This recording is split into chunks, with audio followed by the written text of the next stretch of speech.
يا رسول ربي ارجما رحمته عفنوتي لفتي سنو سامته يا رسول ربي ارجما رحمته عفنوتي لفتي سنو سامته.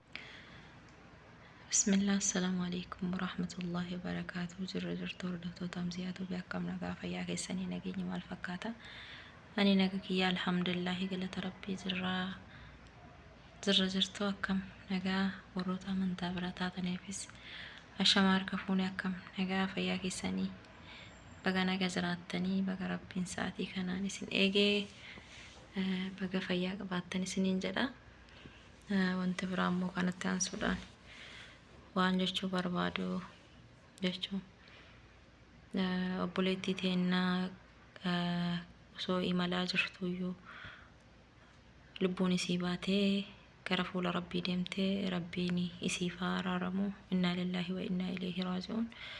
Rabbiin isii haa araaramu. Rabbiin fuulli rabbiitti haa tolu. Nama jannataa isii haa godhu. Rabbi zambii isii xiqqoo fi guddoo isiillee rabbi isii haa dhiisu. Hedduu tokkoon onnee nama cabsaa, hedduu tokkoon nama gaddisiisa. Otoo nagaa qabdu kanaan duute jechuun osoo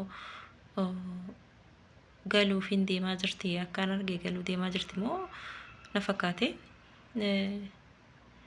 Wallaahi viidiyoo as feesbuuk irra deemaa jiruun argee hedduun nama gaddisiisa. Rabbiin isii haa araaramu.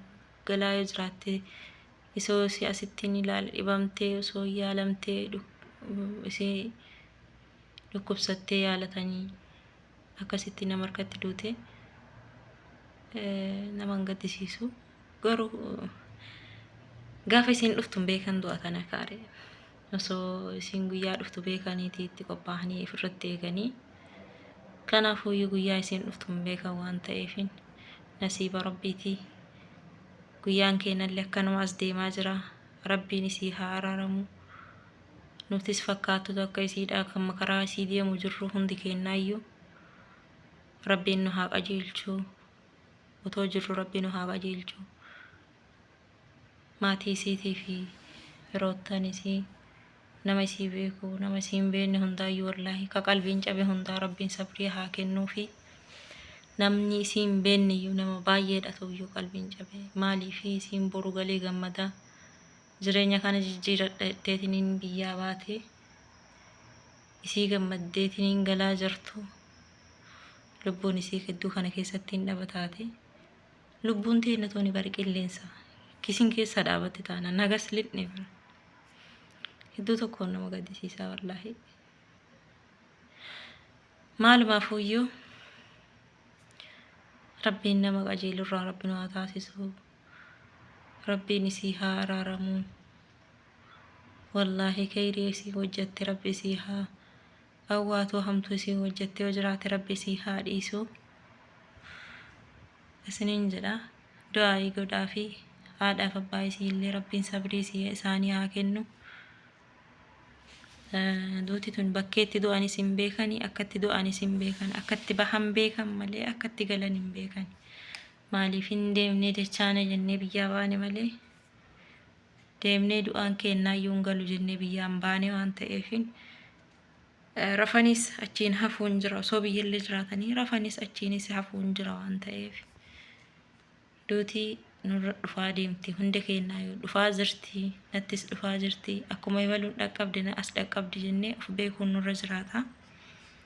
Of hubachuun nurra jiraata jechuudha. Akkasii rabbiin sabrii isii haa kennu. Amma haadha isiitii fi abbaa isiitii rabbiin sabrii isaanii haa kennu. Wallahi hedduu tokkoon garaan kun nama gubata wallahi hedduu tokkoon. Akkasii obboleewwan keenya yeroo hedduu wallaahi miidiyaa kanarratti ni argina. Tagaltee asii osoo mana haadhaan gahin Itoophiyaa buute mana haadhaaf abbaa ofii osoo hin gahin gidduu kanatti karaa kanatti fuula rabbii deemtu hedduudha. Akkasumas osoo asii galuuf meeshaa qopheeffattee maal qopheeffattee guyyaa meeqaa boodan bararee galee haadhaaf abbaa kiyya argaa yookiin abbaa warraa kiyya argaa yookiin ijoollee kiyya argaa itti osoo gammadaa jirtu lubbuun isii dabartu hedduu argaa jirra wallaahi. Hedduun argaa jirra. Obboleewwan keenya nu biraa gara fuula rabbii deeman hundaafuyyuu rabbiin isaanii haa araaramu.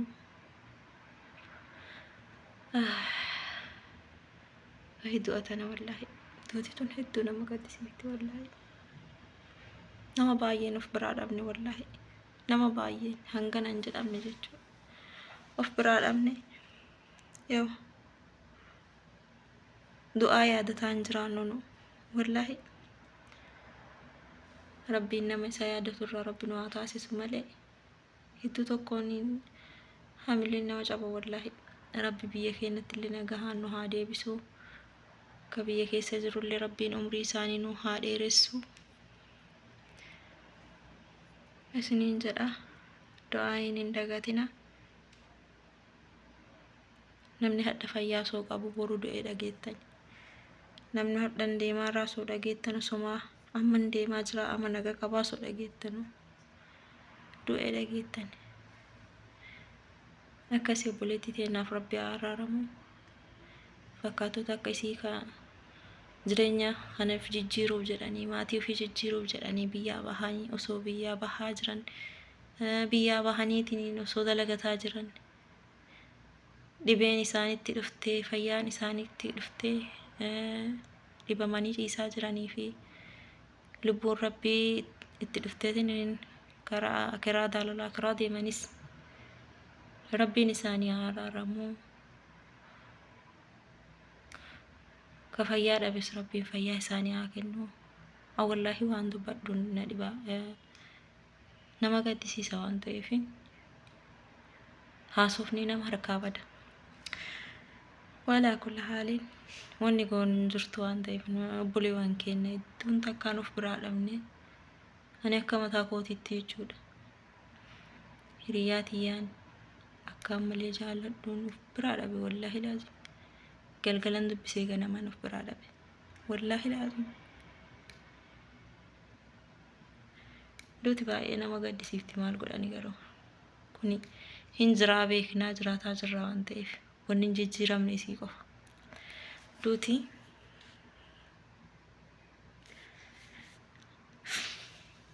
nu hundaafuu karaadha waan ta'eef akkasitti beekaa jiraachuu jirra. Beekaa jiraannas ammoo itti qophiin jirru malee akkasii rabbiin isaanii haa araaramu. Nama umrii ta'e hundaafuyyuu rabbiin isaanii haa araaramu. Maatii hundaa isaanii hundaayyuu rabbiin sabrii isaanii haa kennu. Du'aayiidhaan waliin dagatinaa. Namoonni ijoolleen biyya Arabaa jirtan keessaafuyyuu ijoolleen bara kana haaraa kana dhuftanii obsa godhaa. Laazim obsiisin barbaachisa wallaahi. Waa hunda keessattuyyuu namni obsa qabu bakka hundaa gahaa.